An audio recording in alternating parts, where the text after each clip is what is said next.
देखिए, ये आरोप आपका बिल्कुल गलत है और मैं इसे सिरे से खारिज करता हूं। और जो भी लोग इसका प्रचार कर रहे हैं कि किसानों ने हिंसा की, ये बिल्कुल गलत है, सरासर झूठ है, इसका कोई आधार नहीं है। लेकिन लोगों को जो मीडिया दिखा रहा है, और वो भी वो गोदी मीडिया, लोग वही भाषा बोल रहे हैं। लेकिन जो लोग वहां पर हैं, जिन लोगों ने उस किसान परेड में हिस्सा लिया है, आप उनसे पूछिए, फैक्चुअल पोजीशन वो बताएंगे। जो यथा स्थिति रही उसको उनसे बढ़िया तरीके से कोई नहीं बता सकता। जैसे मैं आपको बता रहा हूं, जो मैंने आपको बताया, हिंसा का आरोप बिल्कुल गलत आरोप है। कहीं भी जो हिंसा हुई है, वो हिंसा की शुरुआत किसी भी किसान ने नहीं की है। आप देखेंगे लाल किले पर, आप न्यूज में देखिए, जो इंडिपेंडेंट न्यूज दिखा रहे हैं, आप मेरी बात छोड़िए या किसी और की बात छोड़िए, उन्होंने जो कहा कि भाई किसान वहां पहुंचे हजारों की संख्या में ट्रैक्टर्स के साथ, वहां पे जो है झंडा फहराया किसान का, और जो है जो सिखों का जो अपना धर्म का, सिख धर्म का जो झंडा है वो वहां पे लगाया लाल किले पर। भारी संख्या में लोग वहां पहुंचे, 3 घंटे के लगभग तक वहां रहे और उसके बाद वो वापस चले गए। सिर्फ इतना। और वहां स्पष्ट कहा गया कि कोई हिंसा किसी तरह की नहीं की गई। जहां तक आईटीओ की बात पे, आईटीओ पे जो ट्रैक्टर वहां पे पलटा है, वो ट्रैक्टर जो व्यक्ति चला रहा था उसके यहां पर, इस तरफ आप देखें, वीडियोस आ रही होंगी, आपको फोटो दिखाई दे रहे होंगे, यहां पर उस व्यक्ति को गोली लगी है, उसका यहां से भेजा भी बाहर आ रहा है। जब उसको यहां गोली लगी है, और गोली निश्चित रूप से पुलिस की लगी, किसी और की गोली नहीं हो, तो गोली लगी है, उसका बैलेंस बिगड़ा है और वो ट्रैक्टर पलट गया है। ये उसकी स्थिति है। जो हिंसा की ये सारी बातें बताई जा रही हैं, ये सिर्फ मन गढ़ंत बातें हैं और कुछ नहीं। अब मैं इससे आगे आता हूं।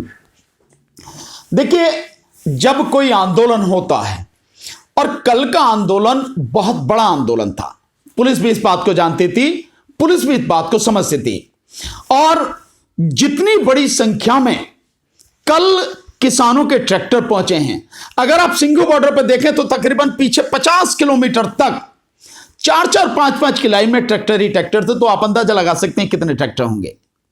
ठीक इसी तरह से जो टिकरी बॉर्डर है, वहां पर भी पीछे 20-25 किलोमीटर तक ट्रैक्टर्स की लाइन थी। कितने ट्रैक्टर होंगे? मैं स्वयं गाजीपुर बॉर्डर पर था, जो नजारा मैंने वहां का देखा, मैं आपको वहां का बताता हूं। गाजीपुर बॉर्डर पर कम से कम 20,000 से ज्यादा ट्रैक्टर था कल, यह स्थिति थी।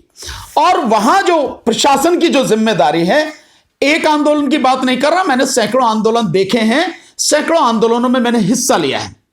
जब भी परमिशन किसी रूट की दी जाती है, तो पुलिस प्रशासन वो उस रूट को एक तरह से कॉरिडोर कर देता है, मतलब उस रूट के अलावा आप कहीं और से ना जा सकते हैं ना आ सकते हैं।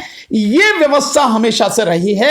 यही उसका सही तरीका होता है कि जो आपने रूट बता दिया, लोग इधर उधर जा ही नहीं सके, उसी रूट से आए और उसी रूट से होते हुए जहां तक पहुंचना वहां तक चुपचाप आराम से सुरक्षित तरीके से पहुंच जाए, किसी को कोई दिक्कत नहीं हो।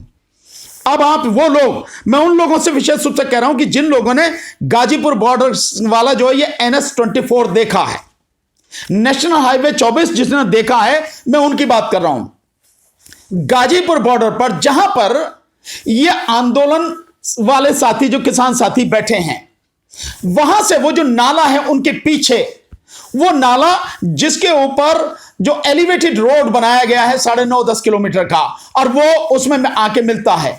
आप अगर उसको देखें, उसको समझें, तो आप देखेंगे बीच की जो लाइन है, जो 3 मतलब वो 14 लाइन का पूरा रोड है, जो यहां तक आता है रिंग रोड तक, रिंग रोड से, और वो आगे पूरा जा रहा है मेरठ तक, वो पूरा रोड। लेकिन आप गाजीपुर बॉर्डर तक ही देखिए, उसके बाद की बातें आप छोड़ दीजिए, इतना ही देखें, वो 14 लाइन का रोड है। 2 लाइन, 2 लाइन, फिर 3 लाइन, और फिर 3 लाइन, और फिर 2 लाइन और 2 लाइन। ये बीच के जो 3-3 लाइन वाला रोड है, ये बीच में डिवाइडर है, इधर डिवाइडर है, इधर डिवाइडर है, बंद है। और ये गाजीपुर बॉर्डर से जब शुरू होता है, तो यमुना के पुल से ठीक पहले अगर हम इधर से जा रहे हैं गाजियाबाद से दिल्ली को, तो यमुना के बॉर्डर से, यमुना का पुल पार करके, यमुना के पुल से ठीक पहले लेफ्ट साइड में कटता है, बस उसके अलावा कहीं कट नहीं है। और वो कटने के बाद भी सीधे जब जाते हैं उस रोड में, उस रूट पर जब जाएंगे तो आप रिंग रोड से घूमकर ही वापस आ सकेंगे, उससे पहले कहीं कोई कट नहीं है।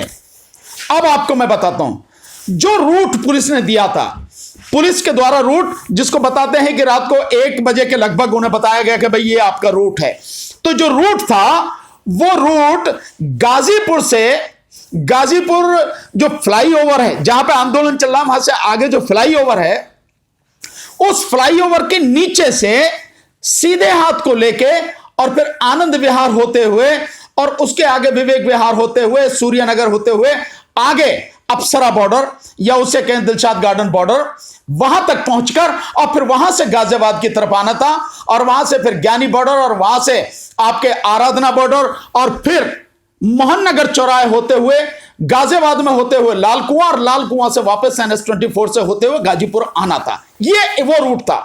अब आप उस रूट में देखिए तो पुलिस की जिम्मेदारी ये थी कि जब गाजीपुर से हम दिल्ली की तरफ चलते हैं तो बाएं हाथ का, जो सबसे बाएं हाथ का 2 लाइन वाला रोड था, और फिर उसके बाद में जिस दो लाइन का फिर रोड है जिस पर वो भी लगा हुआ है, मंच भी लगा हुआ है, उसके आगे से जब जाते हैं तो फिर लेफ्ट को छोटा सा कट है, वहीं पे वहां से उनको गलियारा बनाना था पुलिस प्रशासन को कि इधर के जितने भी लोग हैं वो आए तो वहां से नीचे निकल के और उस साइड में आ जाए, लेफ्ट साइड में, ताकि गाजीपुर फ्लाईओवर के नीचे से जो गोल चक्कर, वहां से जो रूट दिया गया उस पर।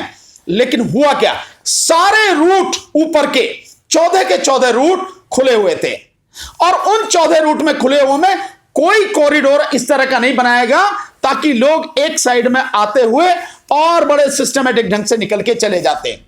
अब आप देखिए कि जिस रूट में जो 3 लाइन ये 3 लाइन ये, दिल्ली तक कोई कट ही नहीं है, क्या करेगा अगर उस रूट में होगा। और आपने फ्लाईओवर से थोड़ा सा पहले आपने वो लगा रखा है, वहां पे वो लगा रखा है आपने बैरिकेड। लोगों ने दिल्ली का रास्ता देखा नहीं है, जो लोग बाहर से आए उन्होंने दिल्ली का रास्ता देखा नहीं है, और वो रूट इस तरह का हो गया कि जिन्होंने दिल्ली में भी रहते हैं उनको भी कई बार पता नहीं लगती है कि किस तरह से रूट, और एक बार घुस गए तो कहां से कहां पहुंचे। मैं एक चीज थोड़ा सा आपको बताना चाहता, तो उसमें हुआ क्या, कुछ लोग वहां से जो है उस बीच में वो चले गए, बैरिकेड हटा के चले गए आगे। हमने नीचे से साथियों ने सबने मिलके उन लोगों को भेजा जो हमारे जो खास साथी थे कि भाई उन लोगों को लेकर आओ। वो गए, बहुत सारे लोगों को वापस लेके आए, लेकिन तब तक कुछ लोग रिंग रोड पे पहुंच के और ITO की तरफ मुड़ चुके थे, वो आगे निकल चुके थे। सो पूरी व्यवस्था बनाने की कोशिश की गई, लेकिन अगर ये रूट गड़बड़ हुआ तो ये जिम्मेदारी पुलिस की थी, उसको कॉरिडोर बनाना था, जो नहीं बनाया गया। जी सर, एक सवाल है मेरा कि ठीक है जो भी कुछ हुआ समझ में आता है, लेकिन लाल किले पर पहुंच के झंडा फहराने का क्या मतलब है? नहीं, लाल किले पर झंडा फहरा के गुनाह क्या किया है आप ये बताइए आप उन्होंने। एक बात तो मैं ये जानना चाहता हूं, मैं यूं जानना चाहता हूं ये चीजें, इनको आप ये भी देखें कि माननीय प्रधानमंत्री, भारत के प्रधानमंत्री, वर्तमान प्रधानमंत्री, उस लाल किले को जो ऐतिहासिक धरोहर है, देश की धरोहर है, जब वो किसी प्राइवेट व्यक्ति को सौंप देते हैं, कैसे सौंप देते हैं, किस अधिकार से सौंप देते हैं, वो उनको क्या अधिकार है, कैसे सौंप दिया? जब राष्ट्र की संपत्ति है वो उन्होंने कैसे दे दिया? पता नहीं डालमिया है या बिरला को किसी को दिया हुआ है, मुझे नहीं मालूम, एग्जैक्ट मैं भूल रहा हूं इस समय, एग्जैक्ट मुझे नहीं मालूम, लेकिन वो किसी प्राइवेट उसको दिया हुआ है, कैसे दे दिया आपने? दूसरा, अगर देश के प्रधानमंत्री हैं, भारत के जो गणतंत्र भारत है उसके प्रधानमंत्री हैं, धर्मनिरपेक्ष राष्ट्र के प्रधानमंत्री हैं, वो एक धर्म विशेष का मंदिर उसका शिलान्यास करते हैं, संविधान का सरासर उल्लंघन करते हैं, कैसे कर रहे हैं वो? उनके खिलाफ कोई कार्रवाई नहीं होनी चाहिए क्या? किस आधार पर कर रहे हैं वो? किस अधिकार से कर रहे हैं वो? क्या कानून है? कानूनी अधिकार है, संवैधानिक आधार है जिसके आधार पर कर रहे हैं। इसका मतलब वो संविधान का खुला उल्लंघन कर रहे हैं, संविधान का अपमान कर रहे हैं। इस देश की धर्मनिरपेक्ष परंपरा जिसमें सभी धर्म के लोगों को अपना धर्म मानने की इजाजत है और सरकार का कोई धर्म नहीं है, और प्रधानमंत्री सरकार है, तो सरकार होते हुए आप एक धर्म विशेष का जो है प्रचार कर रहे हैं और उसका जो है मंदिर का शिलान्यास कर रहे हैं। तो आपने अपराध नहीं किया। अगर उन्होंने किया, दूसरी बात, अगर माना किया गया है, तो वो व्यक्ति कौन है भाई? जिस तरह की न्यूज आ रही हैं, जिस तरह का मीडिया चल रहा है, जिस तरह की इंफॉर्मेशन आ रही है, वीडियोस चल रही हैं, फोटोज आ रहे हैं, उन फोटोज के हिसाब से, उन वीडियोस के हिसाब से वो व्यक्ति जिसने वहां पे झंडा फहराया है, वो व्यक्ति तो बीजेपी का करीबी लगता है। शायद गृह मंत्री या प्रधानमंत्री के साथ भी उनकी फोटो चल रही है। सनी देओल के जो चुनाव प्रचार में वो बाकायदा उस प्रचार में शामिल रहा है वो व्यक्ति, वो बीजेपी का आदमी है। या लगा नहीं सके पता लोग, यही तो हो सके, बस ज्यादा ज्यादा यही तो है कि जो किसान नेता है शायद उसका पता नहीं लगा पाए कि भाई बीजेपी का आदमी, तो वो बीजेपी का आदमी है। और कैसे, जब 11 बजे का समय है कि 11 बजे से परेड शुरू होगी किसानों की, 7 बजे कैसे आपने निकलने दिया? कैसे रास्ता दे दिया वहां से, सिंगू बॉर्डर से? जो लोग वहां से जो है लाल किले तक पहुंच गए, इसके लिए जिम्मेदार कौन है? और अगर आपने जो वीडियोस देखी हैं, तो लाल किले पर पुलिस बड़े आराम से बैठी है, कुर्सियों पर बैठी है, कोई कार्रवाई पुलिस नहीं कर रही है। क्यों नहीं कर रही है भाई? क्यों बैठी है चुप? क्या कारण है? और उन लोगों ने झंडा फहराया और उसके बाद में वो 3-3.5 घंटे तक, जैसा बताया जा रहा है कि वहां रहे, और उसके बाद शांतिपूर्वक आगे। उन्होंने कोई हिंसा नहीं की, किसी को गाली नहीं दी, कोई बदतमीजी नहीं की, किसी को कोई डंडा नहीं मारा, कुछ नहीं किया। वहां से निकल आए वो।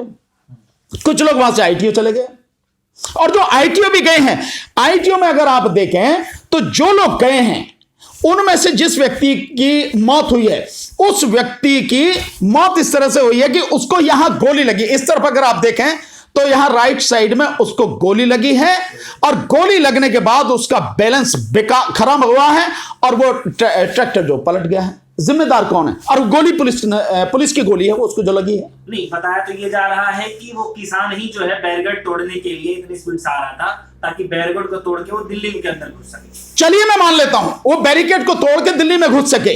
इस बात को अगर आप सोचें, आपको मालूम है कल कितने लोग थे? मैं लोगों को समझाना चाहता हूं, कल दिल्ली में 5 लाख से ज्यादा ट्रैक्टर किसानों के थे, और लगभग 50 लाख से ज्यादा किसानों की संख्या थी कल जिसकी बात कर रहे हैं। अगर दिल्ली में घुसने की ही बात होती या दिल्ली में कब्जा करने वाली ही बात होती, कल उन्हें कोई नहीं रोक सकता था। इतनी बड़ी तादाद थी, इस तरह के वो था, मतलब पूरा जो है जन सैलाब था। लेकिन कहीं कोई भी घटना इस तरह की उन्होंने नहीं की। हां, जो लोग पहुंचे तो मैं बता रहा हूं कि किसके समर्थित है। जो रिपोर्ट आ रहे हैं उसके हिसाब से तो वही है कि जो लाल किले तक पहुंचे हैं वो लोग बीजेपी के समर्थित लोग हैं, बीजेपी के साथ में खड़े हुए नजर आ रहे हैं, और बीजेपी ही बदनाम कर रही है। तो क्या यह नहीं माना जाए कि ये जो लोग हैं बीजेपी ने घुसाए हैं, और इस आंदोलन को बदनाम करने के लिए, इस आंदोलन पर धब्बा लगाने के लिए, जो आंदोलन 62 दिन से इतने शांतिपूर्वक तरीके से, इतने व्यवस्थित और अनुशासित तरीके से चला है, वो यकायक अनुशासन कैसे तोड़ेगा? नहीं तोड़ा, उनमें से किसी ने नहीं तोड़ा है। नहीं तो वीडियो तो सर ऐसी भी तो आ रही है ना, जो तलवार लेकर पुलिस वालों के ऊपर भी ताने हुए हैं। कुछ वीडियो ऐसे आ रही है ट्रैक्टर लेकर के पुलिस वालों को चढ़ाते हुए नजर आ रहे हैं। निश्चित रूप से ऐसी वीडियो मैंने भी देखी हैं, लेकिन उसकी शुरुआत कैसे हुई है? क्या किसानों का दिमाग खराब है कि जाके जो यूं ट्रैक्टर चला देंगे?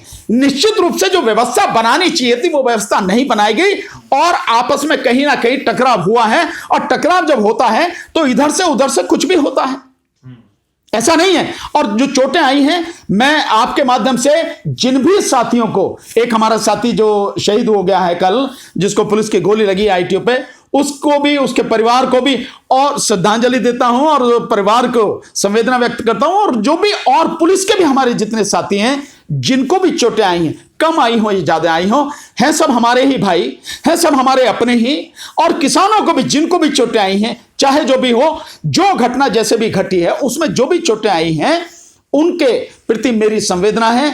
ये अच्छा नहीं हुआ और मैं उनके जल्दी स्वस्थ होने की कामना करता हूं। लेकिन एक चीज आप देखें, इतनी बड़ी संख्या में 50 लाख से ज्यादा किसान और 5 लाख से ज्यादा ट्रैक्टर, इतने बड़ी संख्या में अगर हो, ये छुटपुट घटना अगर हुई है, तो क्या आपको इसके पीछे कहीं कोई षड्यंत्र नजर नहीं आता?